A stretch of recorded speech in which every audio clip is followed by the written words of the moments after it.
les Soniqués qui avaient faim, qui cherchaient là où s'abriter, sont tombés sur le fleuve Sénégal. Il faut donc voir comment, alors, le déroulement de la situation, comment ils ont par l'Allemagne et par les populations, mais aussi par la grâce du fleuve Sénégal. Voilà, donc c'est tout ça.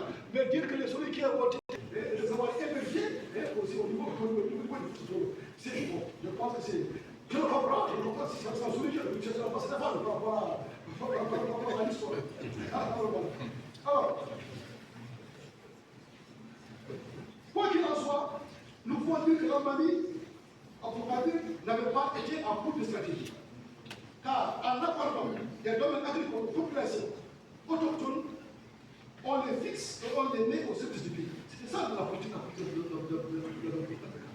c'est donc de l'agriculture des terres pour les fixer et pour les permettre à se pérenniser dans la zone. C'était ça, c'était ça. Parce qu'il sait que, alors les Soniques qui d'habitude, c'est des grands agriculteurs, c'est des hommes braves, des hommes courageux, donc ils pouvaient se servir d'eux.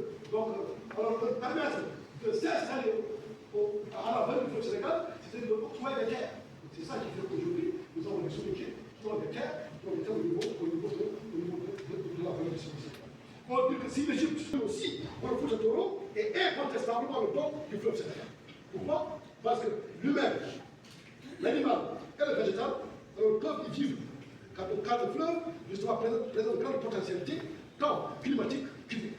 Il y a aussi une voie de communication, et là nous rappelons l'ouvrage de Fouad Diawakan, qui dit que le fleuve ne veut de séparer Maïwanakero. Donc là, je pense que c'est clair, Maïwanakero. Vous pouvez pas comprendre que le fleuve soit posé comme une frontière. Parce qu'il ne doit pas venir dans le mémoire collectif de ceux qui sont les terres. C'est ce qu'on appelle le fameux fetch foot. Le fetch foot. Certains, il les a confisqués et il les a mis à son service. Pour d'autres, non. Alors Aboul a fait cette distribution de fetch foot, il a repris les terres, il les a redistribuées aux gens qui n'en avaient pas, ou qui n'en avaient pas. Donc c'était ça, c'est ça. Donc bon, il y a des historiens qui sont divisés par rapport à ça. Pour certains, on peut pas dire fait pour lui-même, pour d'autres, il l'a fait pour rendre service à ceux qui l'ont fait. Et moi, je suis comme cette catégorie qui pense qu'il l'a fait pour rendre service à ceux qui n'en avaient pas, à ceux qui n'en possédaient pas. Donc là, pourquoi? Parce que il y a un point fondamental de la politique qu'il avait émise comme départ. Qui est donc le parent serreur, donc nos anciens esclaves. Bon, nos parents serrés, aussi, je pense qu'ils ont aussi plus que ça, les serrés. Parce que nous les avons amenés au fond de l'Interland, ils étaient carrément au fond de la Mauritanie, nous les avons amenés, nous avons attiré les terres au niveau de la vallée. Parce qu'aujourd'hui, des fouilles archéologiques ont prouvé la présence des serrés au niveau de la vallée du Sénégal. C'est ça, c'est ça. Parce qu'effectivement, on n'a pas de distinction entre les populations.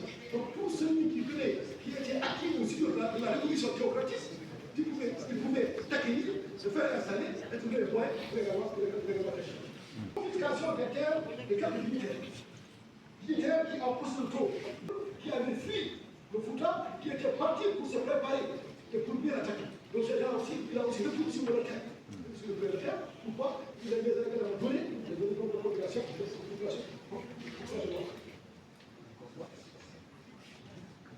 Cette situation pourrait expliquer en partie la bonne image de l'Allemagne garde encore de nos jours. À tradition, le président comprenant est libre, mais toujours au service de sa application. Mieux, Amani Abdelkader avait favorisé le défrichement des terres vacantes et centres. Alors là, c'est un point qui est important. Parce que par ceux qui étaient dans le besoin. Donc cette politique était orientée surtout vers les nouveaux occupants des lieux. Il fallait les mettre en confiance en les attribuant des moyens de subsistance. Cette politique permet aux populations nouvellement installées, aux endroits réels du Sénégal, de pouvoir rester et de s'y installer pour son définitif. C'est ça, ce qu'on appelle en Poula, Jamber, donc c'est le H, qu'on appelle le doigt H. Le doigt de H. C'est ça. Donc tout celui, donc alors, quand la diable, ça y est, c'est ça. Tout celui qui part, alors essayer de conquérir, de mettre en valeur les terres, donc toute la partie mise en valeur, c'est la politique un peu qui a été mise en place Tout ça, c'est pourquoi? C'est pour mieux fixer les populations dans le territoire. D'ailleurs, autre stratégie, alors Abdoul avait aussi encouragé les populations de la rive droite, plus exposées aux attaques et aux racistes, de se replier sur la rive gauche. Les populations, par l'expression qu'on a c'est ça la réalité.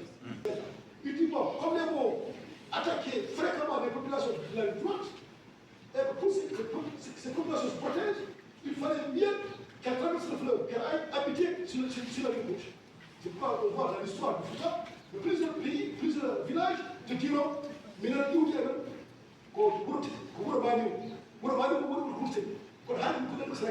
c'est ça justement. Tout ça, c'est ça. Parce que c'est un visionnaire, il a compris donc c'est un stratège.